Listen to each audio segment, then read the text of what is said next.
you kind of describe them as not very nice people. Yeah. Right? Yeah. So I'm not sure if that's a tendency or a pattern that we see as far as, is that why you chose these people? Yeah, I'm not, it might be, but I also know I just felt like they were the ones. Right. I had a feeling inside that they were the ones. Today, we will be looking into the horrible case of Elizabeth Wettlaufer, who many call the Angel of Death and others call the worst serial killer in Canadian history. Elizabeth was born June 10, 1967, in a rural town southwest of Toronto, Ontario, named Woodstock. She grew up in a very religious household and went on to get a bachelor's degree in religious education counseling from London Baptist Bible College in London, Ontario.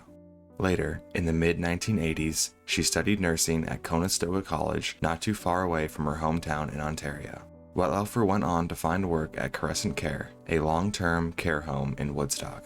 She was initially regarded as a caring and professional individual, but that quickly changed. Throughout her years there, she struggled with drug and alcohol abuse, with several accusations of her being drunk on the job on her record, with one instance of coworkers finding her passed out in the facility's basement during a night shift. She was subsequently fired in March of 2014 over a serious incident where she gave the wrong medication to a patient. After leaving Crescent Care, she jumped from job to job, but was eventually hired by Meadow Park Care Centre in London. She would later lose this job after checking herself into a rehab center. However, she did continue her nursing career after this stint in rehab by taking many temp jobs at other care homes. In 2016, she would enter an inpatient drug rehab program at the CAMH in Toronto. At that rehab facility, Elizabeth told doctors about her dark past and the wake she left in the lives of many. That brings us here. The police have brought her in for a recorded interrogation. After getting her some food and letting her eat, the investigator enters the room to get the full story. Sorry about that. That's okay. There's too many people moving and shaking around here, and you can't really keep track of who's doing what. So yeah, like I said, I'm just going to go through for everything in this room is audio and video recorded first off. Are you okay with that? Oh, yes. Okay. So I just want to go through, like I said, a couple formalities, cover a few little things off, things that I have to do on my end that I need to do, and things that I just want to tell you and make sure that we're all on the same page before we get going. Okay. Okay. Lisa's here today to speak to you with regards to kind of how this all started and follow up. But basically, I've watched your statement that you provided to Toronto. Okay. Okay. And we've been provided this document here. Does that look familiar to you? Yes. Okay. All right. And from what I can see here, there's 4 pages of a handwritten document. Is that your handwriting? Yes, it is. Okay. And it just kind of goes through some people that you've encountered in your career from 2007 through to 2016 of August. Yeah. August of 2016. Okay. So that's kind of the focus of our investigation right now is the information that you've put on these 4 pieces of paper. Yes. Okay. Throughout this interview, you will notice how the detective is not confrontational one bit towards Elizabeth. He doesn't use many of the normal police interview tactics on Elizabeth. For instance, when doing an interrogation, police will usually place themselves between the suspect and the door to imply that they are in control and that the suspect isn't free to leave. This passiveness towards Elizabeth is most likely due to the nature of the investigation. We have Elizabeth here to confess to her wrongdoings, not an investigator trying to piece together an unknown crime. It is very important for the detective to keep Elizabeth compliant and to get all the information they can out of her. This is to ensure that they find out about all those who are affected. You will notice how there is never a moment of confrontation during the interview. The detective did extremely well not to show disgust or anger towards many of the stories Elizabeth went on to tell. Many parts of this interview have been cut out to save time, as Elizabeth's murders are much of the same and very repetitive.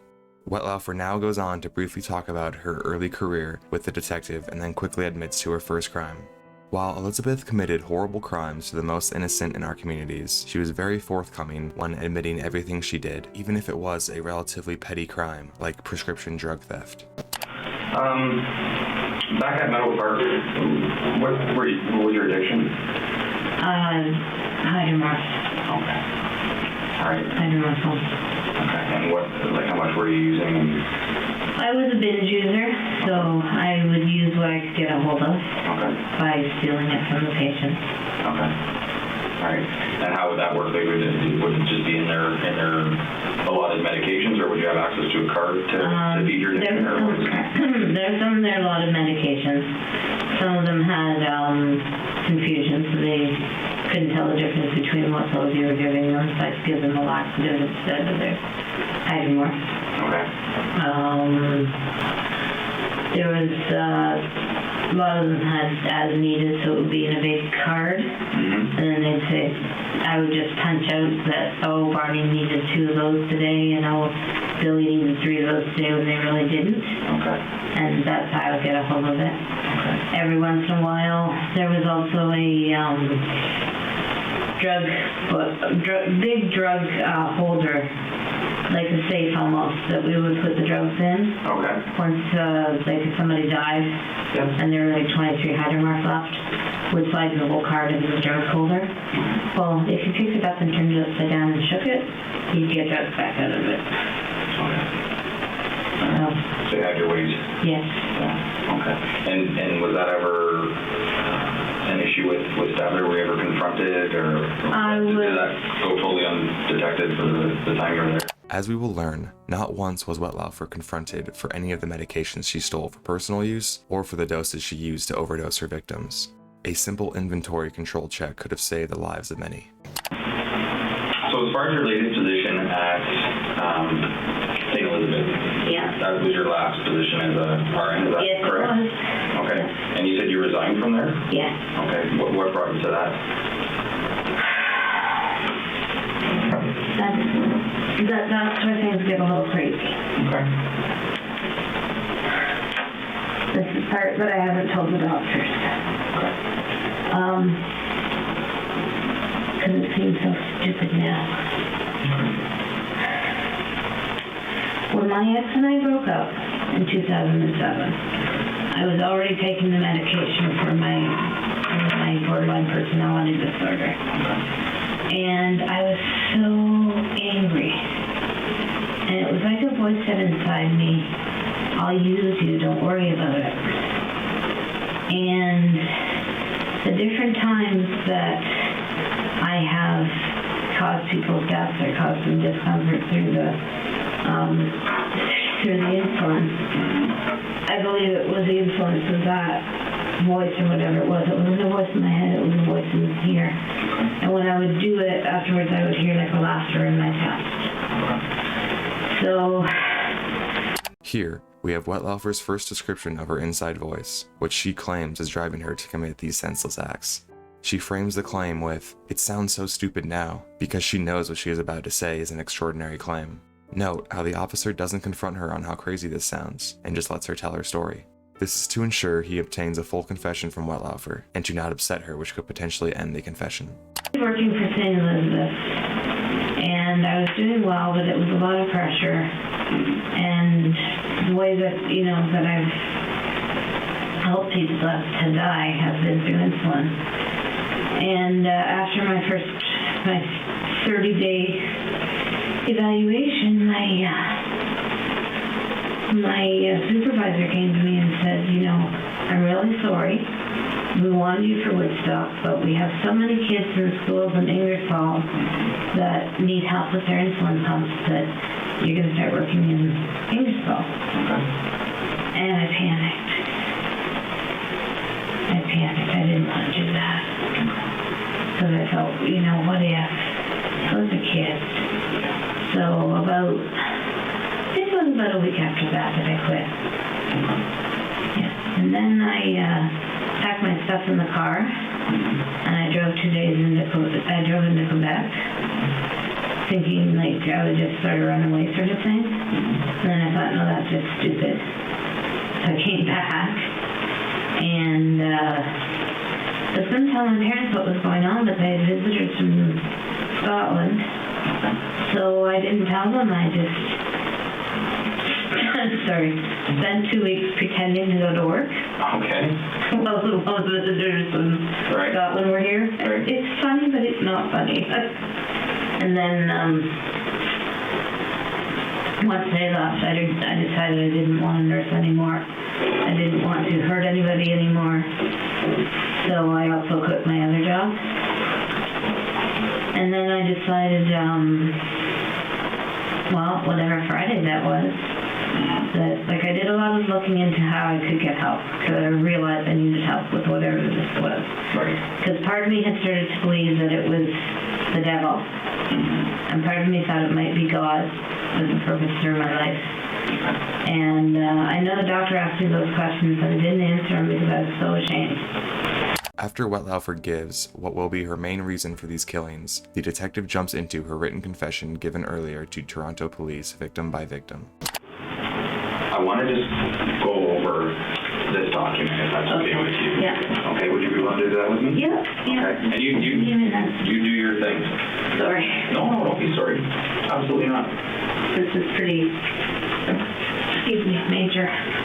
I've only ever had parking tickets. I've never been arrested for anything. Well, like I said, you're not under arrest right Oh, I now, know. but it is a very significant investigation. You're right. I understand. All right. Before we get into this, I know that there's a statement which we have and that I've watched where you attended the police station in Toronto at 52 Division. Is that correct? Yeah, that's Okay. correct. I think it was Detective Hamilton, and I honestly can't remember the other detective's name, but now I know it started with an A. And you met with them for, I was going to say about an hour and a half. That was nuts. Yeah. And at that point, you had in your possession a photocopy of this document, Yes. right? And you went through and you read it out. Yes. Okay. And then following that, they started with the first name on the list, and they wanted to just try and get a little bit more detail of Yes. of the involvement in each circumstance, in Okay. each death, right? Okay. That's what I'd like to do today, and just get some more detail. Okay. Okay. So It's a long list. it is, but I think that you and I think we can get through it together. Yeah, I'm sure we can. As long as you're patient with me. I've got all the time in the world. So, how about we just do this together? I'll just bring this over here. Is that okay? Sure. Okay. So I'm not going to have you read through this entire document because you already did that, right? I have written it. I have read it. I have, lived it. So, Yeah. Absolutely. So, Mr. Silcox. yeah. Okay, September of 2007. Yeah. He's Okay. the first one that died as a result of what I did. Okay. And before you get into that, you have signed some kind of page numbers, all that kind of stuff on each of these documents. So we'll just go in order of how you've written it, okay? And I know that the detectives in Toronto kind of had this in their possession and just kind of got you to recall some things. Yeah. I'm just going to keep it here because, I mean, you've already written this out. So what's on here is we already know that. I just have some follow-up questions with regards to each circumstance. So Mr. Silcox, it says here you were working a double shift from 3 till 7, right? 3 p.m. to 7 a.m. Right. Okay. And this was at Crescent Care. Yes. Okay, in Woodstock. Yes. Okay. And tell me about your knowledge of James and your daily interactions during a shift with him. I didn't see him every time. He wasn't always my patient. I just knew from what people had said that he would grab the nurse's breasts and buttocks, and he would say horribly inappropriate things about his wife, that now he was there, he was going to fuck all of she was going to fuck all of Woodstock, and just would say inappropriate things. And he did touch me inappropriately once. And where was that? On my breast. On your breast. Okay. And were you alone in the room at that point? Yes. Okay. Did he have a roommate at all? Did James have a roommate? He must have. He wasn't in a single room. So he was either in a double room or a quadruple room. Okay. Would you remember any other residents that would be roomed with him at that time? Or? No. No. Okay. No. That's okay. So tell me about the night. Was this the first person that you did this to? That I tried. Well, there were other people that I'd done it to who didn't die. Prior to James? Prior to James. Okay, and are they documented on here? He's the first one who died. Right. Back here. But there's some other... People who didn't die. Right, so I can't read that first name. Clotilda Adriana. Okay, so that was, they're both September 2007, but that was before James? Yeah. Okay. So was this your first attempt at overdosing these people on insulin? Yes, Clotilda was. Clotilda. And I didn't really want her to die. I don't know, I was just angry and had this sense inside me that she might be a person that God wanted back with him. And is that feeling you're referring to that you had in your stomach Yeah. sometimes? Yeah. Okay, is that the point, and I hate to get off topic here, but the point where you had these feelings in your stomach and almost that laughter after it happened, Yeah. is that the part that you didn't tell Dr. Khan? Yeah. Okay, I just wanted to be clear on that. I told him about the laughter in my stomach, but not the feeling that this might be the person that God wants. Okay. Because I just found it so stupid.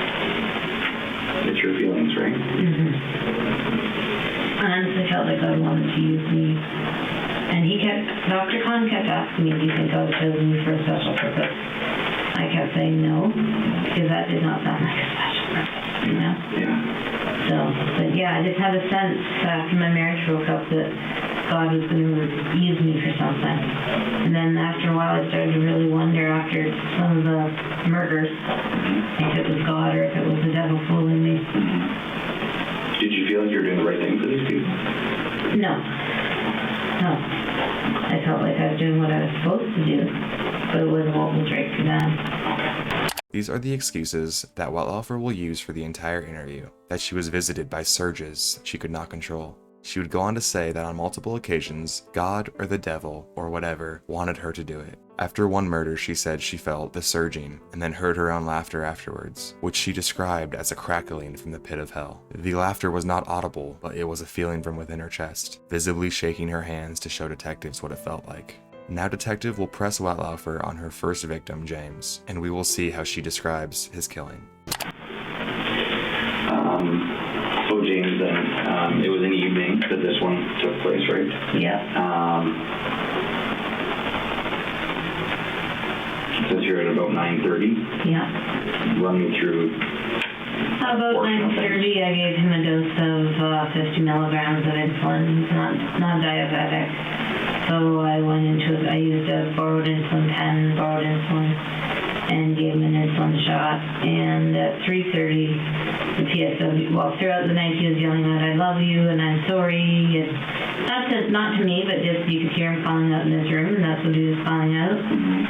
And then at 3:30, the PSWs came to me and said that he was gone. So I did what we're supposed to do. I went and listened to his heart and chest, called the doctor, called the family because that's what they wanted. Family came in and sit with him for a while. Doctor came in and said that his cause of death was from an embolism due to his post-hip. He'd had hip surgery. Doctor ruled it embolism due to post-hip surgery. Who do you think he was talking to when he was yelling out, "I love you"? I thought it might be his family. I really did. And when they came in and talked to me, they wanted to know if he'd said anything. So I told them that I was so ashamed. So ashamed. Yeah. When you were speaking with the family? Yeah. And is that the family that kind of commended you for the work that you had done? And Yes, and that I've been there for them, and yes. How'd that make you feel? Awful. Absolutely awful. How did you deal with it? I just went home, went to bed. You know, I felt awful. Maybe I fought with my girlfriend. Did some exercising, you know. Yeah. Played some games on the computer and just tried to forget about it. Did you have a problem sleeping that night at all, or anything like that, or did you? Well, I was working nights, so I was. During the day then? I would say I tossed and turned a bit, yeah. Felt pretty bad. And I didn't want to see the family again. So I tried to make sure I wasn't working when they came to pick up his stuff, and I wasn't. Where did you get the insulin from for James, for Mr. Silcox? You said you had taken some insulin pens. Where did you get those? Extra pens were kept in the drawer. So you could just say somebody you had someone admitted and you needed a pen in a hurry. So you just put the insulin in the pen and put the needle on and dial up the dose and give it. And how was that documented? To know that, so that Crescent Care would know that you were taking that insulin? They didn't keep track of insulin. Okay. So it was just something that was available for the nurses' use when they knew that it was appropriate for the certain patients? Yes. Now each patient has their own insulin. Right. And maybe somebody may have noticed that a lot of insulin was missing if a lot was used, but I was always careful to use different people. Okay. different people's insulin. Insulin, yes. Okay. All right. So, as far as Mr. Silcox goes then, besides what you were feeling in your stomach, and besides that you thought that this was a purpose that you were given on from your relationship forward after breaking up with your husband, right? You indicated that he wasn't a very nice man. No, he wasn't. Is that a portion of what happened? I don't know. Okay. I wonder if that's a portion of how I chose him. Mm-hmm. And afterwards I did feel a release and a relief. Mm-hmm. Like a relief of pressure. Okay. Because throughout this document, and as we go through it, a lot of these people, you kind of describe them as not very nice people. Yeah. Right? Yeah. So I'm not sure if that's a tendency or a pattern that we see as far as, is that why you chose these people? Yeah, I'm not, it might be, but I also know I just felt like they were the ones. Right. I had a feeling inside that they were the ones. So would that be just a decision that you were trusted to make? No, there's a form on the computer, and you go down through it, and if you tick off anything that says yes, you notify the coroner. Okay. All right. But you would have clicked off those boxes yourself? Yes. Okay. So obviously, knowing that you had done this to Mr. Silcox, did you feel that you wouldn't click yes so that attention wouldn't be drawn to you? You know, I honestly can't remember if he was coroner case or not. Okay. He might have been. Now with insulin... Even though I did this to these people, when I did their... But see, it's phrased as, does anyone have a reason to believe that this death was not natural? Right. So yeah, I wouldn't click that one. If I had done anything. Yeah, you're right. Okay. All right. And I just wanted to clarify that. Yeah. That was just a question. As we just heard, the officer caught Wettlaufer in a small lie about who checks and decides if a death of a patient should be escalated to the coroner's office for examination. After getting her to admit that she lied on this form to avoid this extra check, he quickly deflects away from that to keep Wettlaufer talking and to not put her on the defensive. This was a great strategy as the investigator got valuable details about the case, but also didn't alert Wettlaufer to the crime she just admitted to committing. Maurice, how did you pronounce Maurice's last name? Grenat. Is it Grenat? Okay. So tell me a little bit about Maurice. This says that this occurred in September or October of 2007. And this was at Crescent Care? Yep. Okay. Tell me a little bit about your interactions with Maurice. He was another one who liked to grab breasts and asses. Okay. He was sometimes a patient of mine. See, at that time, I didn't have a set floor that I worked on. I worked on all the different floors as a nurse, kind of filling in. Okay. So,